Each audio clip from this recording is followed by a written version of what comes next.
대한민국 임시정부 수립 100주년을 기념해 나와 친구들은 중국에서 4박 5일 동안 임시정부의 발자취를 따라가는 여정을 함께했다.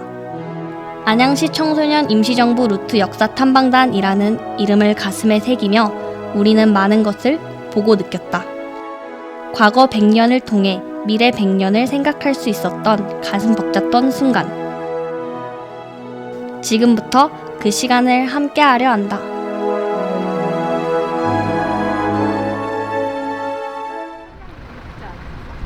지난 3월 26일 오전 6시. 평소 같으면 잠잘 시간이었지만 나는 안양시청으로 향했다. 너무 이른 아침이라 늦는 친구가 있으면 어쩌지 걱정했는데 모두 제 시간에 도착. 중국 여행이라는 설렘 때문인지 모두 즐거운 표정이었다. 이름? 안서진 남윤영. 상담복지센터? 네. 저기 평촌 친구예요? 네. 네. 반가워요. 안녕하세요. 네. 너무 긴장돼가지고 잠이 좀 안 왔어요. 그래요? 지금 컨디션은 어때요? 지금 완전 하이 텐션이라 지금 춤도 출 수 있어요. 진짜 못하겠어요. 네. 내가 이런 위대한 순간에 같이 하는구나 이러면서. 어제 잠 좀 잤어요? 네, 잘 잤습니다. 여기 온다고 했을 때 부모님들 뭐라고 하셨어요? 좀 멀리 가는 여행이라서 좀 많이 걱정도 하셨는데 그래도 3.1운동 100주년 기념으로 역사 탐방할 수 있는 뜻깊은 기회여서 허락해 주셨습니다. 멀리 떠나는 우리를 격려하기 위해 최대호 시장님을 비롯해 많은 분들이 직접 찾아와 주셔서 조금 긴장됐다. 예, 우리 안양의 청소년들이 아마 우리 질구의 역사 그리고 새로운 미래의 희망의 역사를 우리가 함께 일궈나갈 필요가 있다라고 생각하고 직접 상해 임시정부 또 우리 선열들께서 정말 숨어 지내면서 독립운동을 하고 민족의 대동단결을 외쳤던 그곳을 방문함으로써 아마 현장 학습뿐이 아니고 또 이걸 통해서 우리 안양 청소년들 또 시민들에게 새로운 희망의 100년을 만들어 나가자는 그런 의미가 담겨 있는 행사가 되겠습니다.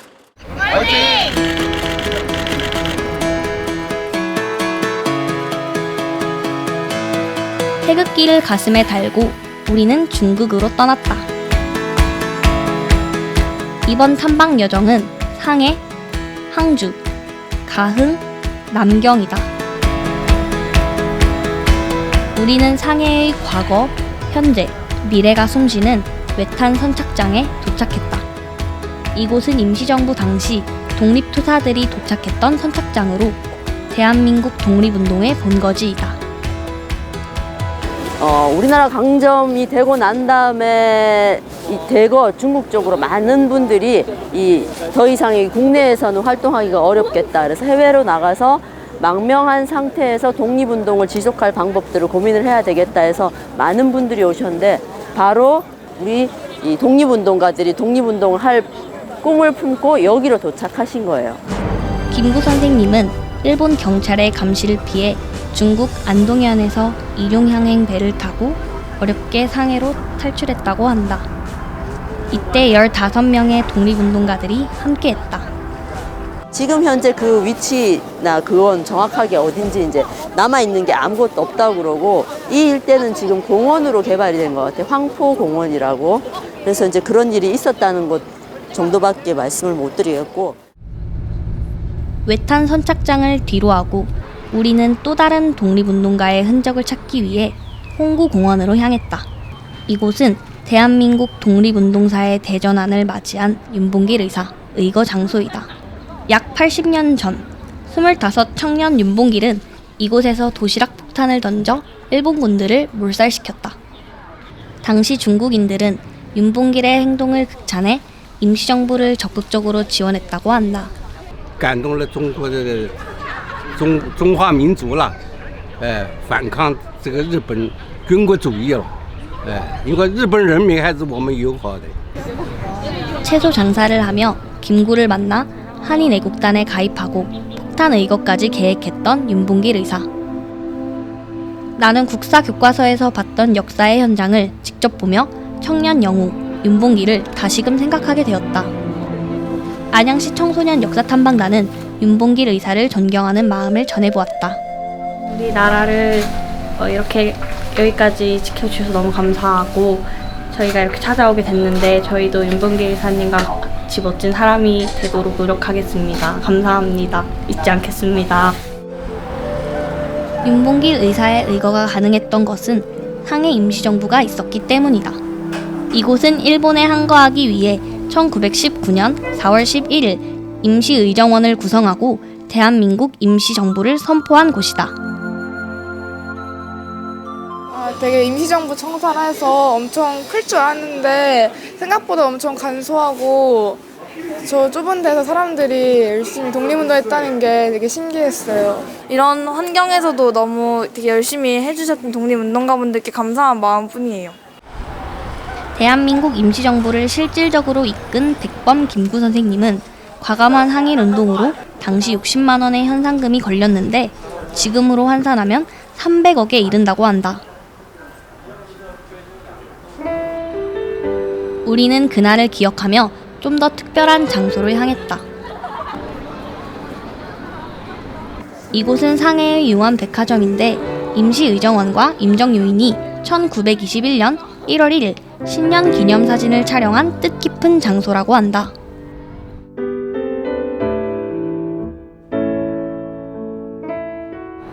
이 장면이요?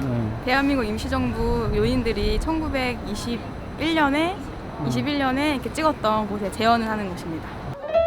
그 시절 독립운동가들처럼 우리도 기념사진을 찍기 위해 태극기를 꺼냈다. 중국 상해에서 휘날리는 태극기를 보고 있으니 가슴이 뭉클하기도 했다. 상해 융안 백화점을 여행한다면 이곳 옥상에서 꼭 기념 촬영을 해보길 추천한다. 여기 사진 찍었던 그대로 재현해가지고 태극기도 2개 같이 하고 똑같이 사진 찍으니까 되게 옛날 그때로 같이 들어간 것 같고 약간 역사 속으로 들어간 느낌이 있는 것 같아요. 임시정부 100년의 발자취를 따라가는 우리의 여정은 만국 공묘로 향했다. 이곳은 조국의 독립을 보지 못하고 이국 땅에 묻힌 우리의 애국지사들이 잠든 땅이다. 총 몇 분? 14분이 여기 계셨다가 12분은 이제 확인을 해서 국내로 다 돌아가셨고 2분이 여기 계시는 것 같대. 근데 그것도 영어 이름으로 돼 있어가지고 그걸 보고 이게 한국 사람 이름 같다라고 하는 거지. 명백하게 버스에서 잘 모르겠다는 거지. 맞아요. 빨리 찾았으면 좋겠어요. 그러게. 근데 너무 이제 오래돼가지고 어떻게 찾을 수 있을까 모르겠네. 이곳에 묻힌 애국지사들의 유해는 대부분 대한민국 품에 돌아왔다. 하지만 아직도 2분의 신원이 확인되지 않았다고 하는데 역사를 기록하는 것이 정말 중요한 것 같다. 안양시 청소년 역사탐방단이 상해에서 마지막으로 찾은 장소는 상해 사범대에 위치한 위안부 역사박물관이다. 전쟁 당시 일본군은 여러 곳에 위안소를 설치했는데 상해에도 많았다고 한다.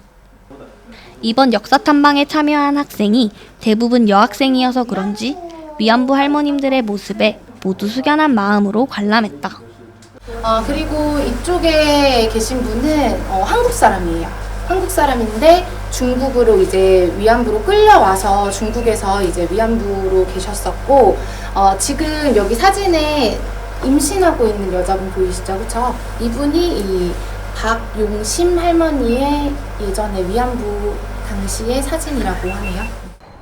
전시관 밖에는 우리에게도 익숙한 위안부 소녀상이 설치돼 있었다. 중국 전통 의상을 입은 소녀상도 눈에 띄었다.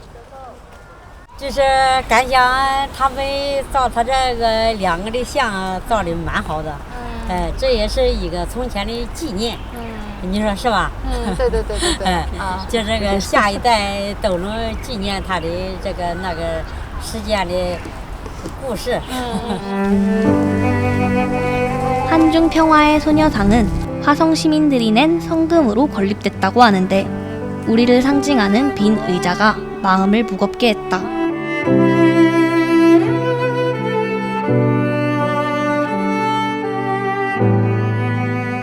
우리의 뿌리를 찾아 떠나는 여정은 이제 상해에서 항저우로 이어진다. 일본의 계속된 감시와 탄압으로 독립운동가들은 임시정부 청사를 계속 옮겨야 했다. 윤봉길 의사의 4.29 의거 이후 항해 임시정부는 항저우로 옮기게 된다. 역시나 대한민국 임시정부라는 글씨가 선명한 항저우 임시정부 기념관. 당시 규모는 작았지만 중국의 지원과 제대로 된 조직을 갖추며 임시정부의 역할을 충실히 했다고 한다. 32년에 이곳으로 항저우로 임시정부가 이전을 하고 한 35년 11월 정도까지 항저우에서 임시정부 청사가 운영이 됐었는데요. 근데 실질적으로 이 시기는 끊임없이 일본 제국주의가 중국 침략을 진행을 하면서 계속적으로 전쟁을 벌이던 시기였고, 그러면서 임시정부의 이 존립이나 이런 부분도 항상 위협을 받는 상당히 어려운 시기였다고 할 수 있어요. 항저우에는 임시정부 요인들의 발자취가 남아있는 곳이 많았다. 이곳에는 대한민국 임시정부 관계자들을 중심으로 결성된 대표적인 독립운동 정당인 한국독립당 사무소 터가 있다. 이곳은 마지막 임시정부 청사가 있었던 오봉리다.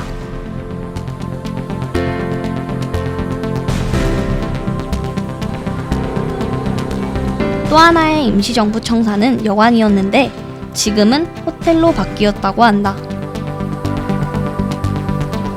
역사적 장소들이 그 모습은 바뀌어도 우리 선조들을 기억할 수 있어서 뜻깊었던 항저우에서의 시간이었다. 그분들이 활동했던 거에 대해서 좀 감동 많이 받고 그분들의 정신을 좀 제가 이렇게 좋은 기운을 받고 가야 할 것 같다고. 우리는 상해와 항저우의 중간 지점인 중국의 소도시 가흥으로 향했다. 탐방 중간중간 버스 안에서도 선생님의 역사 이야기가 이어졌는데 그동안 우리가 알지 못했던 독립의 역사가 정말 많다는 것을 새삼 깨달았다. 저보성 선생과 관계되는 여러 곳들입니다. 뭐 집안, 아들의 뭐 별장이라든가 뭐 이런 곳이라고 해요. 그래서 그 저보성 선생 같은 경우는 저희 나라에서 독립유공자로도 건국 훈장도 받으신 그런 분이세요. 네, 그런 곳으로 가보겠습니다, 오늘. 가흥에는 중국 국민당 정부가 비밀리에 제공한 피신처가 많았다. 이곳에서 독립운동가들은 숨죽인 채 은신하며 지냈다고 한다. 김구 선생님은 가흥의 애국지사인 중국인 저보성의 도움으로 피난 생활을 했는데 저보성의 가족은 5년 동안이나 김구 선생님을 도와주었다고 한다. 피난처로 활용됐던 집이었던 만큼 이 집은 특이한 구조로 되어 있었다. 미로처럼 좁은 통로와 가파른 계단을 따라 올라가면 작은 창문을 통해 누가 들어오는지 확인할 수 있었다. 빨래의 색을 보고 안전과 위험을 감지해야 했다고 한다. 그리고 너무 신기한 것은 마룻바닥에 비상탈출구가 뚫려 있어 외부로 나갈 수 있도록 만들어져 있다는 것이다. 실제 김구 선생님의 피신 모습을 재현해 볼 수 있도록 사다리도 준비돼 있었는데 너무나도 좁고 위험해 보이는 통로를 지나 호숫가로 재빨리 피신해야 했던 김구 선생님의 모습을 상상하니 가슴이 먹먹해졌다. 김구 선생님은 호숫가에서도 생활을 했는데 뱃사공 주애보가 외로운 피난길의 조력자가 돼주었다고 한다. 여자 뱃사공분 얘기가 저는 되게 인상 깊었는데 전에도 책을 읽으면서 김구 선생님에 대한 책을 읽었었거든요. 그래서 어떤 분이실까 궁금했는데 돌아가실 때까지 그 김구 선생님께서 우리나라에 그 운동가셨다는 거를 몰랐다는 게 저는 굉장히 충격적이었어요. 김구 선생님이 피신할 무렵 선생님의 피난처와 가까운 곳에 임시정부 요인들의 피난처인 일휘교 17호 건물이 있었다. 한국인을 숨기며 조국의 독립을 위해 아슬아슬한 하루를 보냈을 애국지사들의 모습이 그려진다. 이 계단도 가파르고 힘들게 사셨던 것 같은데 제가 만약에 가족들이었다면 되게 원망도 하고 이랬을 텐데 그런 마음 안 가지고 되게 열심히 돕았던 것 같아서 되게 감동이. 일정 내내 맑은 날이었는데 구름이 잔뜩 끼더니 비가 내리기 시작했다.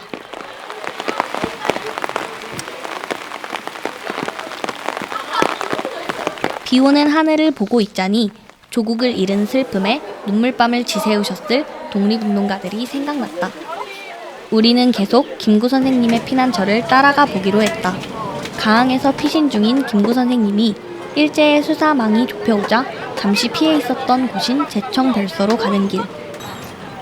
우리는 잠시 들리는 길이지만 선생님에게는 얼마나 고단한 여정이었을까.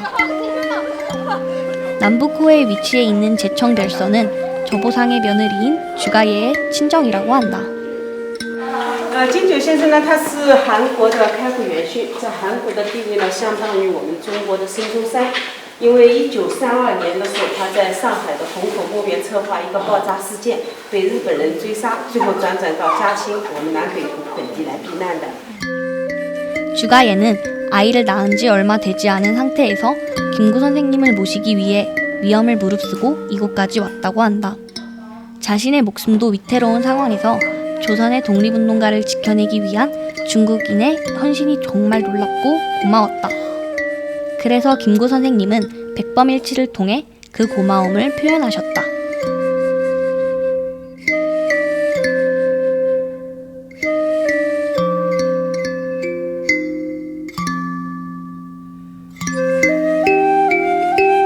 오랜 피난 생활로 몸과 마음이 지쳐있던 김구 선생님은 아름다운 풍경이 가득한 제청별서에서 가장 평온한 시기를 보냈다고 한다.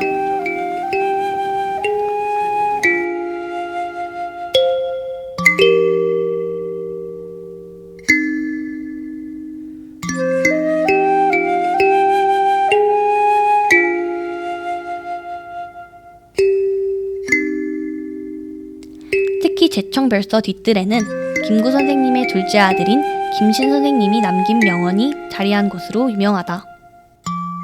중국에 대한 고마움을 표현한 것이다.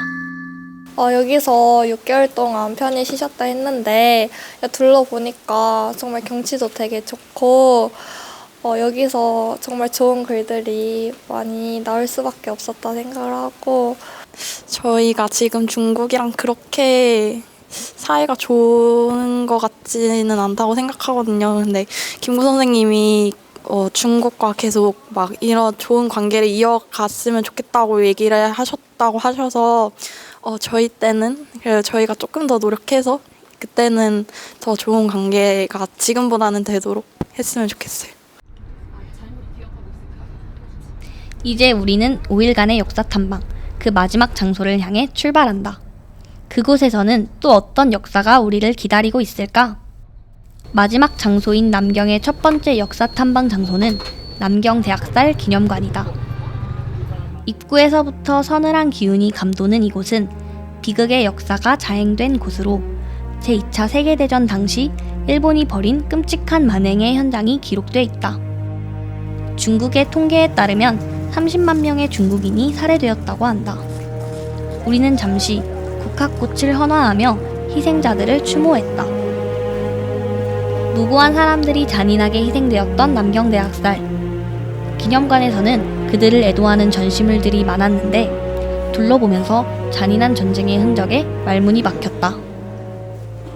한자 한번 볼까요? 한자. 뭐라고 적혀 있냐면 대보살이라고 적혀 있는 거예요. 그러니까 일본 사람들이 그때 당시에 남경에 있었던 사람들을 어떻게 죽였는지 이 단어를 통해서 우리가 조금 느낄 수 있을 것 같아요. 그렇죠?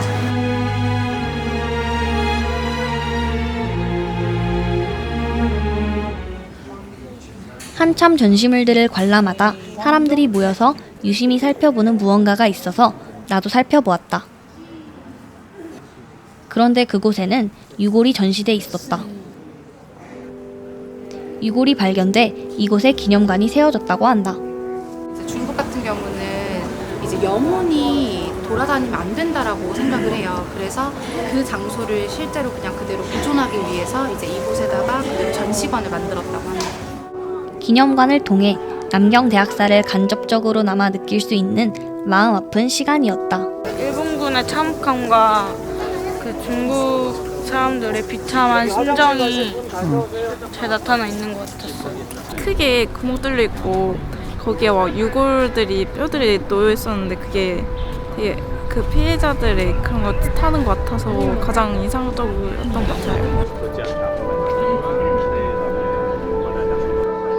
우리 선조들의 독립운동 현장을 눈으로 확인하고 일제의 만행을 실제로 보면서 우리가 끊임없이 기억해야 할 것이 바로 역사라는 생각이 들었다.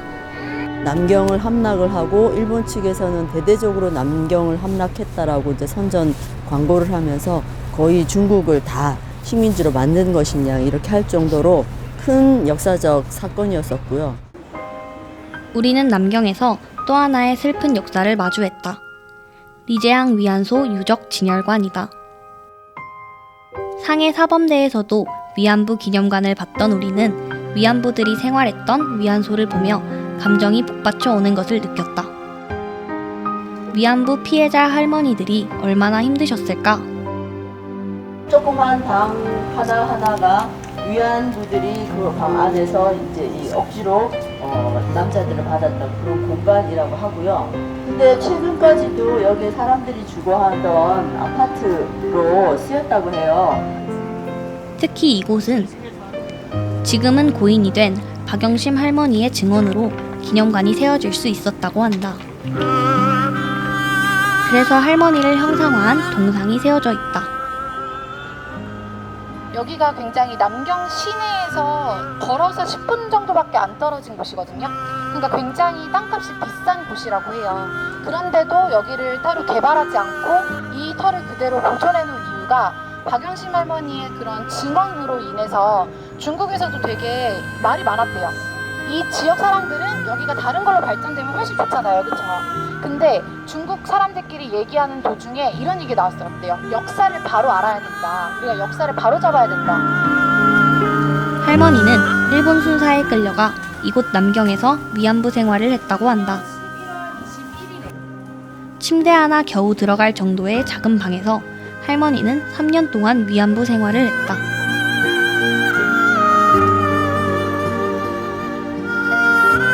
위안소 옆에는 우리 모두를 가슴 아프게 한 전시품이 있었다.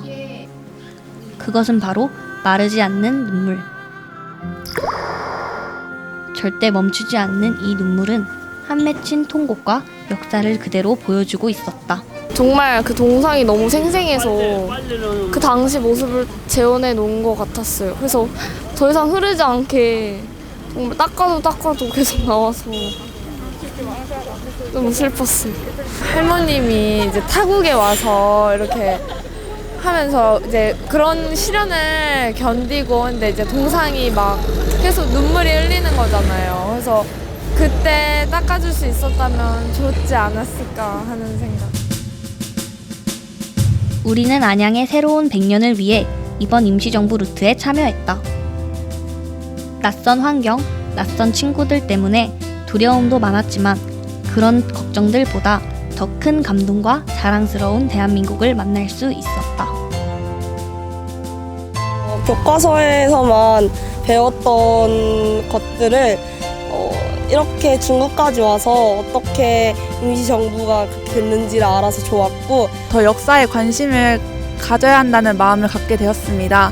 지금까지 제가 알고 있던 것들을 더 심층적으로 이렇게 보면서 딱딱 맞춰가는 느낌이 들었고 일단 우리가 한국에서 되게 당연하게 누리고 있던 자유가 이렇게 많은 분들의 희생과 노력으로 이루어졌다는 것에 되게 감사하고 죄송스러운 마음을 느꼈고 저도 나중에 커서 어떤 일을 할지 모르겠지만 어떤 곳에서도 저희 나라를 널리 알릴 수 있는 사람이 됐으면 좋겠습니다. 맨 처음에는 저도 참 걱정을 많이 했습니다. 어떻게 보면 참 천진난만한 학생들을 데리고 이 역사 탐방을 끝까지 잘 수행할 수 있겠나라는 고민을 많이 했는데요.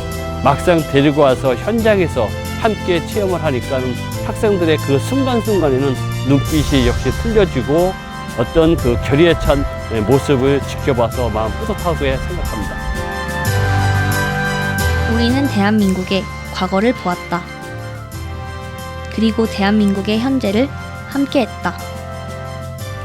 이제 우리가 더 큰 대한민국의 미래다.